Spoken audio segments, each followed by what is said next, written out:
Nilimsikia mmoja kati ya wajumbe wa bodi ya wakurugenzi ya Simba, I think alikuwa ni CP Masudi kama sikosei.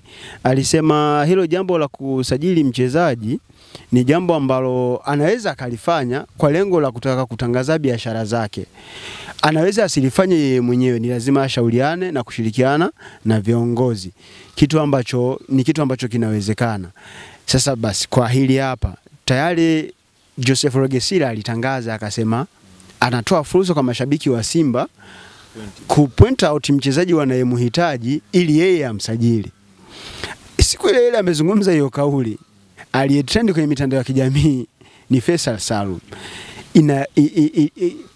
Kuna ugumu wote unaoona sasa kwenye dirisha lijalo au hata huko baadaye Faisal Salum kuingia kwenye kikosi cha Simba, kwa hili unalolizungumza wewe kwamba Mohamed Dewji anaweza asiruhusu kutokea kwa sababu ni mtu ambaye na yeye anahitaji kutajwa kwa mazuri ndani ya klabu ya Simba?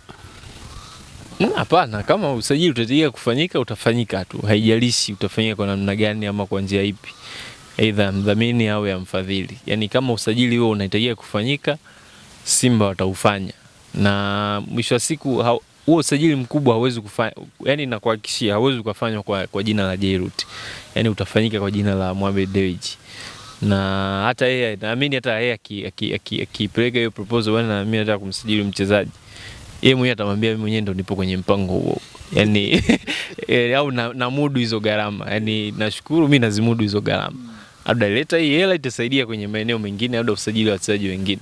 Au atampa tu masharti yake, bwana tuna mtu kama Shomari mkataba unaisha. Tuna mtu kama Zimbwe mkataba unaisha. Kwa hiyo ni Mpanzu unaweza kumuongezea. Kwa hiyo ki make statement kwamba na hela yako imesaidia hawa kubaki, na nafikiri inaweza ikasaidia. Kwa hiyo weka nguvu hapo, mimi naweka nguvu huko. Ni maeneo gani ambayo Simba wanaweza wakamsaidia Jairut kuendelea kunurish kwenye kikosi cha wekundu wa Msimbazi Simba kama mfanyabiashara ambaye anaweza katengeneza nafasi ya wafanyabiashara wengine kuingia ndani ya Simba? Nafikiri ni kuendelea kumsupport na pindi mkataba wake utakapoanza kuendelea kumpa promotion ili mwisho wa siku kila mtu aweze kuwa mshindi. Simba washinde na yeye pia Jairut aweze kushinda. Lakini hili haliwezi kutokea kama bidhaa ambayo zitaletwa na watumiaji ambao ni mashabiki wa Simba na watu mbalimbali ambao watapenda kumsupport. Kama bidhaa zitakuja hazina ubora ambao unahitaji, kwa sababu watu tulishaanza kutengeneza picha zetu kichwani kwamba bilioni 38 ndani ya miaka 5 tunategemea ubora mkubwa sana wa vifaa vya Simba, tofauti na hii miaka misimu ya hivi karibuni kutoka kwa wale wadhamini wengine Vunja Bei pamoja na Sunderland. Pengine ubora utazidi maradufu ya huu ambao umekuwepo kwenye misimu ya hivi karibuni. Kwa hiyo kama bidhaa zitakuwa ni bora, zitakuwa za kuvutia kwenye soko, naamini mshindi mwisho siku atakuwa wote watashinda. Simba atashinda na huyu Jairut pia naye atashinda. Na naamini pia kwa fedha ambayo ameiweka, sidhani kama anaweza akawaangusha wana Simba kwa bidhaa ambazo atazileta sokoni, ili naye aweze kutengeneza return nzuri mwisho wa siku kulingana na udhamini ambao ameweka Simba. Tutegemee kiwango cha pesa ambacho kimewekwa na Jairut kinaenda kuimarisha kikosi cha Simba kwa maana eneo la wachezaji. Tutegemee kuna quality kubwa wachezaji wanaweza kaingia kwenye kikosi cha Simba, kwa sababu tayari kama ni pesa imeongezeka. I hope budget itaongezeka ukiachana na ile ambayo ilikuwepo misimu kabla ya kuingia kwa Jairut. To expect Simba itakuwa bora zaidi kuliko hii.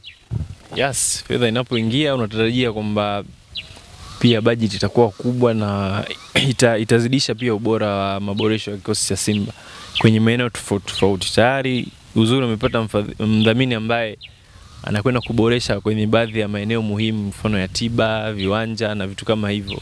Lakini hii fedha nyingine ambayo itakuwa imesalia, nafikiri Simba wanatakiwa kuitumia vizuri, kwa sababu bado kuna maeneo ya Simba ndani ya kikosi chao yanahitaji quality kubwa. Kwa hiyo naamini hatutaona tena sajili zile za kukimbizana na timu ndogo, kwamba wachezaji wazuri ambao wameonekana ambao ni target namba 1 wanakosekana kama ilivyokosekana kwenye msimu uliopita. Kuna wachezaji wengi wazuri ambao Simba waliwakosa kwa sababu ya kukosa fedha, kwa sababu ili compete Afrika kwenye mashindano makubwa unahitaji quality ya wachezaji wakubwa na unahitaji pia kuwa na staff nzuri yenye ubora mkubwa sana kama hii ambao wapo nao sasa hivi, wakiendelea kuboresha pia baadhi ya vitu.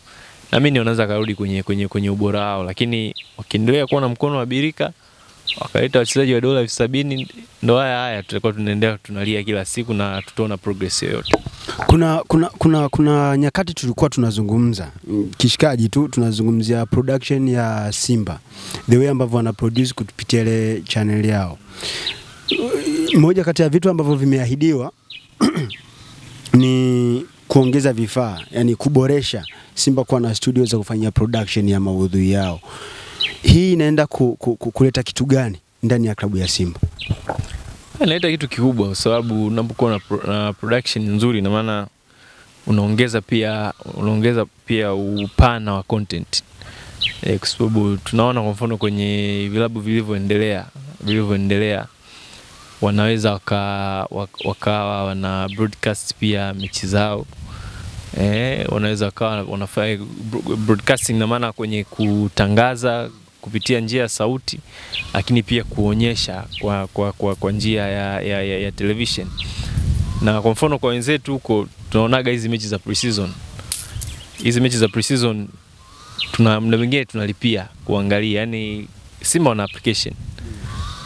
Sasa kwa mfano wakiwa na production room yenye vifaa vingi complete, na maana anaweza karusha michezo za pre-season watu wakawa wanalipia per view. Kwa mfano si wanaenda kuweka kambi, kwa wanakaa kambi South Africa labda Egypt, zile mechi wasi hatuzioni na tunaishia tu kuona highlight.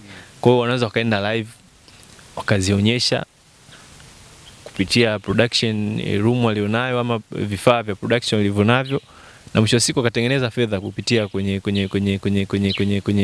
hizi mitandao, na ikawalipa kwa mtindo huo.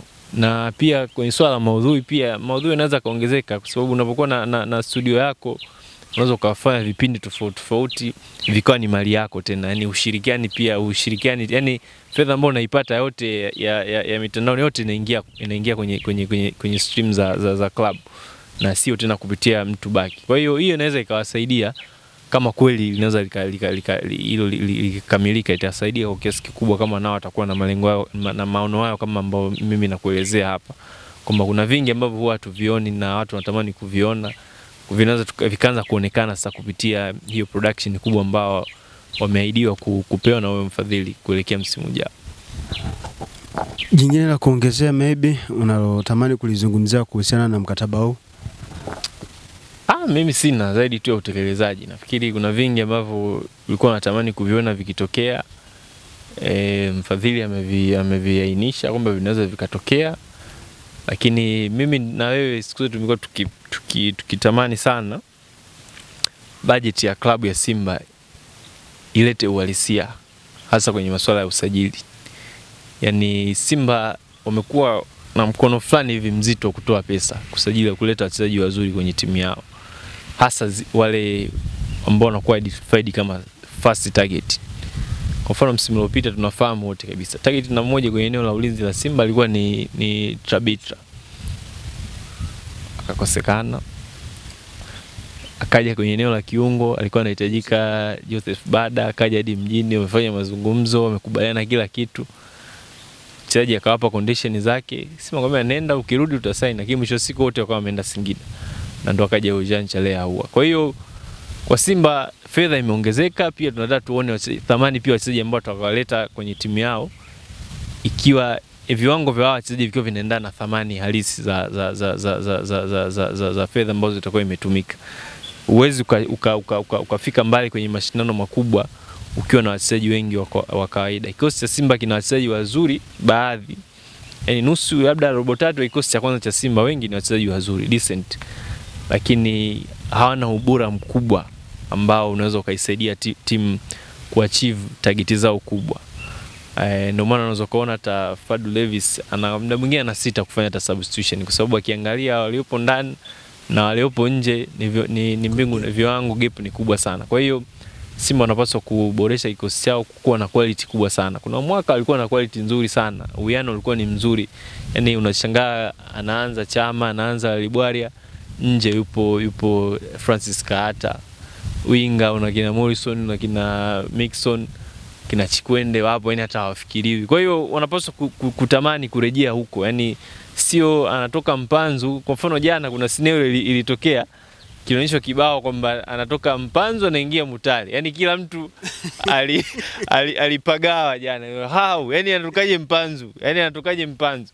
Kwa hiyo inatakiwa hatua msimu ujao kwamba hata akitoka Mpanzu msimu ujao akaingia mchezaji mwingine awe na kiwango cha kukaribiana naye ama ambacho kinashabiana ambacho watu hawawezi kuhoji ama kuwa na mashaka tena.